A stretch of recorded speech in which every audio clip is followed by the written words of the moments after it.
बिस्मिल्लाहिर्रहमानिर्रहीम। लाखों करोड़ों दरूद व सलाम मोहम्मद मुस्तफ़ा सल्लल्लाहु अलैहि वसल्लम और आले मोहम्मद पर। मैं हूँ उमर दराज गोंदल। जनाब, सबसे बड़ी बात यह है कि जनरल बाजवा के एक बयान ने हुकूमत की परेशानी कम की है।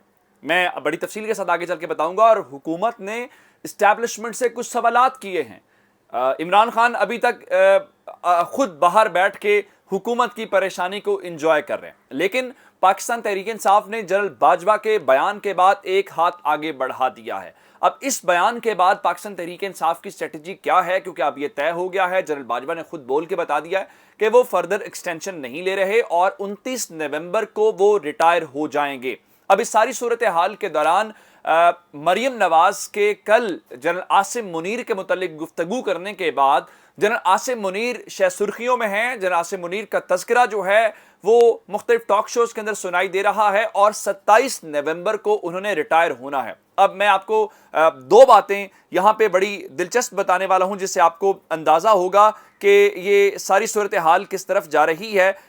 एक तो अगर आप आसिम मुनीर साहब की बात करें तो आप जानते हैं कि फौज में दो तरह के कोर्सेज होते हैं। एक OTS होता है जो शॉर्ट टर्म कोर्स होता है, जो खास वजह से होता है, और उसके अंदर होता यह है कि 9 माह के अंदर आप ISSB के बाद आपको ऑफिसर के अंदर ले जाया जाता है। जैसे हाल ही में आपने देखा कि पाकिस्तान के अंदर एक वॉर थी और उसके अंदर हमें ऑफिसर्स की जब शहादतें हुई, ऑफिसर्स कम पड़ गए तो आपको करना पड़ा। इसी तरह से एक लॉन्ग कोर्स होता है जिसमें आपको जाहिरी बात है अब 2 साल या 4 साल लग जाता है इवन ऑफिसर बनने का जो सिलसिला होता है। तो जनरल आसिम मुनीर साहब का ताल्लुक OTS 17 से है। बाकी सीनियरिटी के तमाम जो जनरल्स हैं वो 76वें लॉन्ग कोर्स के साथ हैं। अब इसमें दो सूरतें हैं।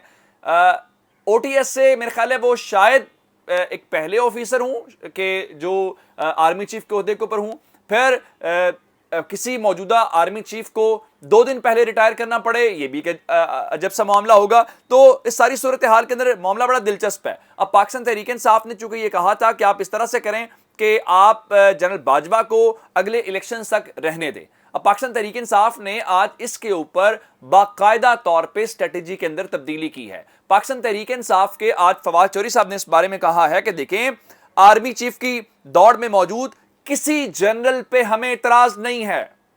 अब आसिम मुनीर साहब DGISI थे जब खान साहब ने उनको हटाया, जो भी उनकी मैसेज के मुतालिक वो गुफ्तगू हुई थी उसके बाद, क्योंकि उन्होंने कहा आर्मी चीफ की दौड़ में मौजूद किसी जनरल पर हमें इतराज नहीं है, क्योंकि जनरल बनने के लिए ये सब एक प्रोसेस से गुजरे हैं। हमें इतराज लगाने वालों पर है, लगने वालों पर नहीं है। इसका मतलब है कि पाकिस्तान तहरीक इंसाफ कह रही है कि अगर जनरल आसिम मुनीर भी आर्मी चीफ आते हैं तो उन्हें उस पर भी कोई एतराज नहीं है, बल्कि उनका एतराज बड़ा सादा है कि ये जो मौजूदा हुकूमती सेटअप है इसके पास ये इख्तियार नहीं होना चाहिए कि वो नया आर्मी चीफ लगा सकें। अब एक बात जरूर है, मेहर बुखारी साहबा ने कहा कि कुछ बैकडोर ऐसी बातें चल रही हैं कि अगर आसिम मुनीर साहब की तकर्री होती है तो नून लीग जो है उसके ऊपर अच्छी खासी खुश दिखाई देगी। और जारी बात है उनका ख्याल ये है कि कहीं ना कहीं उसका उन्हें फ़ायदा होगा। क्या फ़ायदा होगा ये हमें बहरहाल करना पड़ेगा। शेख रशीद के मुताबिक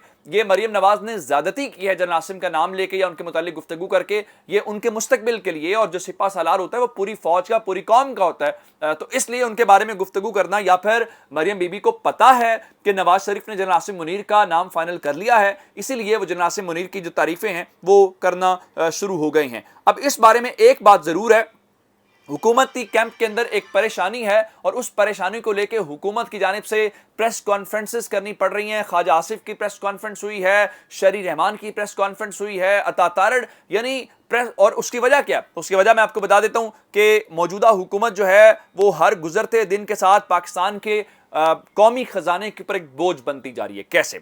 उन्होंने काबीना के अंदर मजीद तोसी की है। साबिक governor state bank Tariq Bajwa को आज मुआविन खुसूसी खजाना तैनात कर दिया गया है और यूं काबीना की तादाद बढ़ के 75 हो गई है और मुआविन खुसूसी की तादाद 29 हो गई है। 75 वो जो कहते हैं कि हमारे पास जहर खाने के पैसे भी नहीं है, और उनमें से 29 मुआविन खुसूसी में से 23 ऐसे लोग हैं जिनके पास कोई कलमदान नहीं है।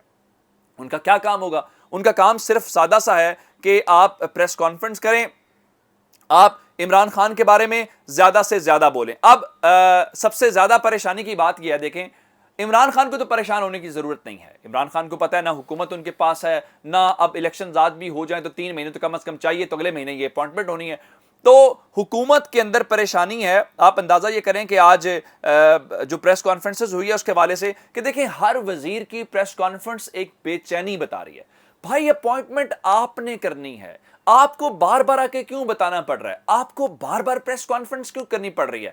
یہ تو پریشانی کا خود اظہار ہے کہ حکومت کو آ کے بار بار کرنا پڑ رہا ہے. میں اس بارے میں ایک چیز آج کرنا چاہتا ہوں کہ خواجہ آصف نے آج کہا ہے, اور ان کے مطابق جناب 10 دن پہلے تک آرمی چیف کی تقرری کے اوپر ابہام تھا, اور آرمی چیف کے بیان کے بعد اب یہ ابہام کافی حد تک دور ہو گیا. اس کا مطلب یہ ہے کہ جب تک جنرل باجوہ نے خود سے نہیں کہا کہ وہ ایکسٹینشن نہیں لے رہے, حکومت اس لمحے تک پریشان اور کنفیوز تھی. اور وزیر دفاع کے بقول اب جب ان کا سٹیٹمنٹ آیا ہے تو اس کے بعد ہی ان کا یہ ابہام دور ہوا ہے. ساتھ ہی انہوں نے کہا ہے کہ نئے آرمی چیف کی تقرری کا عمل اس مہینے کے آخر یا اگلے مہینے کے ساتھ شروع ہو جائے گا.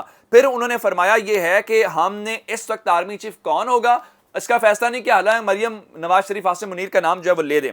ان کا جی روایت کے مطابق 5 افراد کے نام جاتے ہیں جن میں سے کسی کو بھی تعینات کیا جا سکتا ہے. حالانکہ اعتزاز احسن صاحب فرما چکے ہیں کہ 3 نام آتے ہیں, لیکن یہ 5ویں نام کی کیا وجہ ہے یہ بھی جاننا پڑے گا. اس کے بعد ان کا جی 5 ماضی میں 5 نمبر سے باہر کے لوگ بھی تعینات کیے گئے, اور جو اس وقت جتنے 3 سٹار جنرلز ہیں وہ سب کے سب ہمارے پاس اہل ہیں. انہوں نے کہا جی ہمیں آرمی چیف لگانے کی ابھی کوئی جلدی نہیں ہے, عمران خان کو تڑپنے دیں. حالانکہ عمران خان نہیں تڑپ رہے, تڑپ تو آپ رہے ہیں, اور تڑپنے کی وہ ایک صورت آپ کی پریس کانفرنسز کی صورت میں ہم دیکھ سکتے ہیں. پھر انہوں نے کہا جی اسٹیبلشمنٹ سے بات چیت کے لیے عمران خان نے صدر مملکت کے ذریعے پیغام بھجوایا. چلیں آپ ایک طرف آپ نے یہ بات کی, دوسری طرف جاوید لطیف کو میدان میں اتارا گیا, اور جاوید لطیف وہی ہیں جو ہمیں کہتے ہیں کہ جی ہمیں تو زبردستی حکومت میں بٹھایا گیا. باقی آپ کہتے ہیں کہ آرمی چیف آپ اپوائنٹ کریں گے, عمران خان کو ہول اٹھ رہے ہیں نومبر کو مہینے کے لے کے. اب ان کے ایک اور وزیر, میں تو کہتا ہوں کہ جاوید لطیف وزیر برائے پریس کانفرنسز ہیں, وہ فرماتے ہیں کہ ایوان صدر میں عارف علوی سے مذاکرات کس حیثیت سے ہوئے. یعنی وہ سوال یہ اٹھا رہے ہیں کہ جو مذاکرات کا میٹنگ ہوئی ہے عمران خان کی اور جنرل باجوہ کی, وہ کس حیثیت سے ہوئی ہے. یہ آپ عمران خان سے کیوں پوچھ رہے ہیں, یہ آپ جنرل باجوہ سے پوچھ لیں, آپ کو اس سوال کا جواب وہاں پہ مل جائے گا. لیکن ظاہری بات ہے وہاں پہ آپ کی ہمت اور جرت نہیں ہے. اس کی وجہ کیا ہے؟ اس کی وجہ یہ ہے کہ خان صاحب بھرپور تیاری کے ساتھ آپ کو کسی طور پہ چھوڑ نہیں رہے. آپ کی پریشانی آپ کی پریس کانفرنسز بتا رہی ہیں. خان صاحب کا جنم دن تھا, وہ لائٹر نوٹ پہ کہہ رہے تھے کہ جب کسی کی عمر 70 سال ہو جاتی ہے تو آپ اس کو اس کا برتھ ڈے یاد نہیں کرواتے. لیکن انہوں نے لاہور کے اندر دن گزارا, گجرانوالہ ڈویژن کے لوگوں سے ملے, گجرات ڈویژن کے لوگوں سے ملے, یہ سرگودا, یہ سارے لوگوں سے مل کے آج انہوں نے اوتھ لیا اور کہا کہ جب بھی کال دوں سب نے نکلنا حقیقی آزادی کی حفاظت کے لیے. خان صاحب کے حلف کو لے کے بھی ایک پراپوگنڈا کیا جا رہا ہے کہ جی وہ خان صاحب فلاں پارٹی جو ہوتی تھی ان کی طرح لے رہے ہیں. بھائی مریم نواز بھی لیتی رہی ہیں, ان کی بھی ویڈیوز موجود ہیں, لیکن چونکہ عمران خان کے بارے میں برا بولنا ہے, چونکہ عمران خان کے بارے میں بگز نکالنا ہے, چونکہ عمران خان کے بارے میں جھوٹ پھیلانا ہے, تو وہ بڑے بڑے میڈیا سیلز اور بڑے بڑے صحافی اس کے اندر شامل ہوں گے. خان صاحب نے آج ارکان اسمبلی جو ہیں ٹکٹ ہولڈرز اور پارٹی عہدیدار ان سب کو ٹاسک دے دیا ہے کہ دیکھو اگر یہ کام کرو گے تو ہی آپ کو ٹکٹس ملیں گے, ادروائز اگر آپ کا خیال یہ ہے کہ آپ صرف اور صرف حسن حاضری لگوائیں گے تو یہ نہیں ہوگا. خان صاحب نے ہر کسی کو کہا ہے کہ آپ کا ٹکٹ, آپ کا سب کچھ آپ کی اس کارکردگی سے مشروط ہے, جس میں ارکان اسمبلی کو کہا گیا ہے کہ اتنے لوگ لے کے آنے ہیں اور ان کا تمام اخراجات, ان کے تمام خرچے, تمام انتظامات آپ کے ذمہ ہوں گے, اور اس چیز کے اوپر کوئی اس بار 2 نمبری نہیں ہوگی. مانیٹر کیا جائے گا اور جو ڈنڈی مارے گا پھر وہ اپنا فیصلہ خود کر لے. اپنا بہت سارا خیال رکھیے گا. خدا حافظ.